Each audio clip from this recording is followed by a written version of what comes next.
ઓમ શ્રી ગણેશાય નમઃ. જય શ્રી કૃષ્ણ મિત્રો. સામા પાચમ, ઋષિ પાચમ. ભાદરવા સુદ પાચમ આવે તો એને આપણે સામા પાચમ કહીએ છીએ, ઋષિ પાચમ કહીએ છીએ.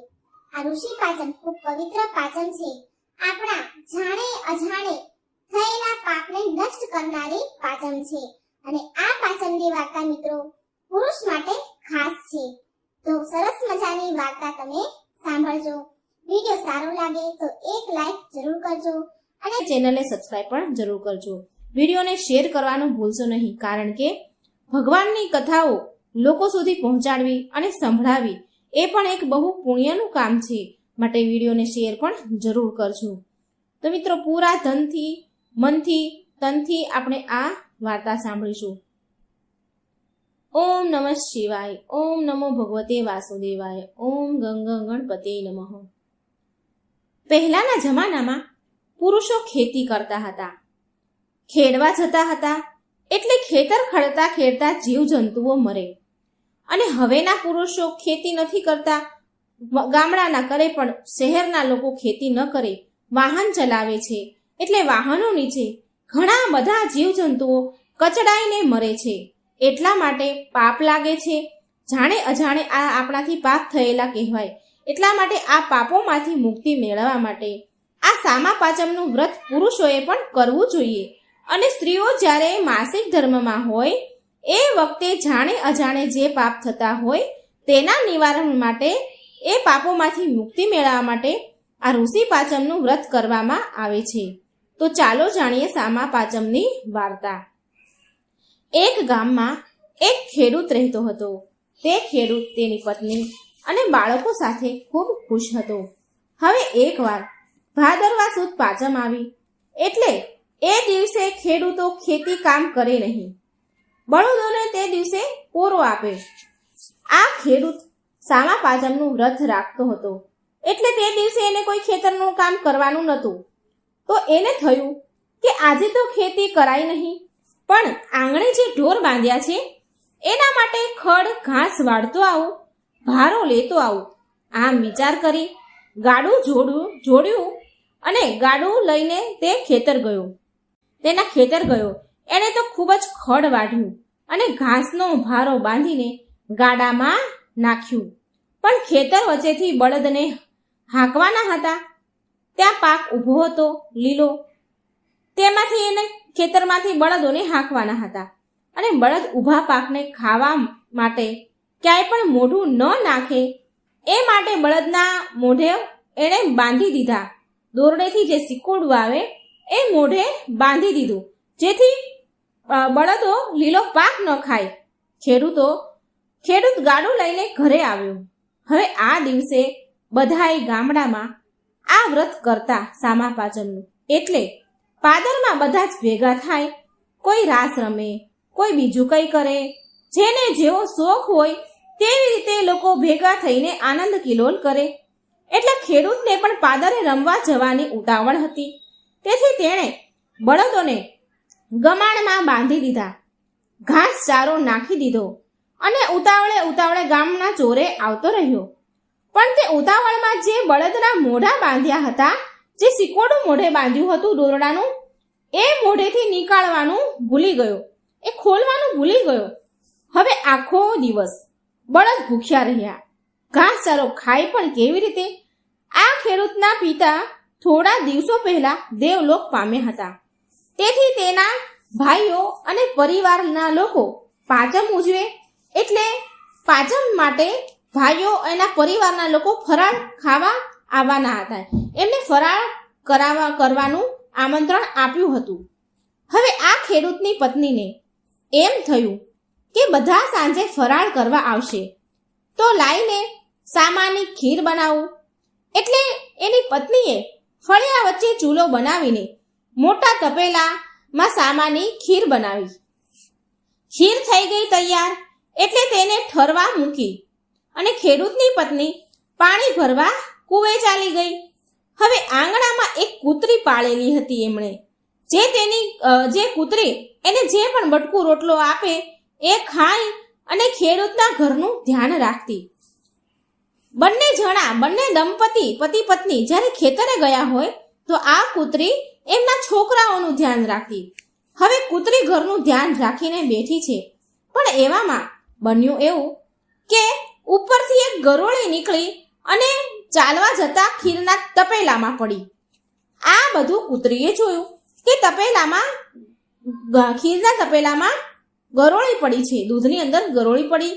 હવે આ ઘરના બધા માણસો ખીર ખાશે તો માંદા પડશે અને બની શકે મૃત્યુ પણ થાય. તો હવે મારે શું કરવું?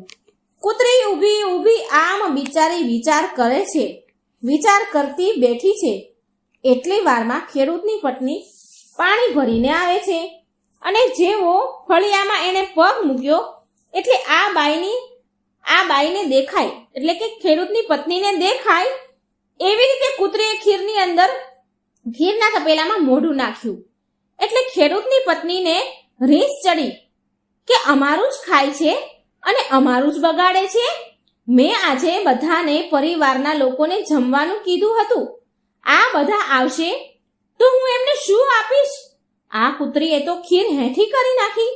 આમ બોલતી જાય અને ક્રોધમાં આવીને લાકડી લઈને કૂતરીને ખૂબ મારી. કૂતરી તો બૂમો પાડતી રાડું પાડતી જ્યાં બળદ બાંધ્યો હતો ત્યાં ફળિયામાં આવીને બેસી ગઈ.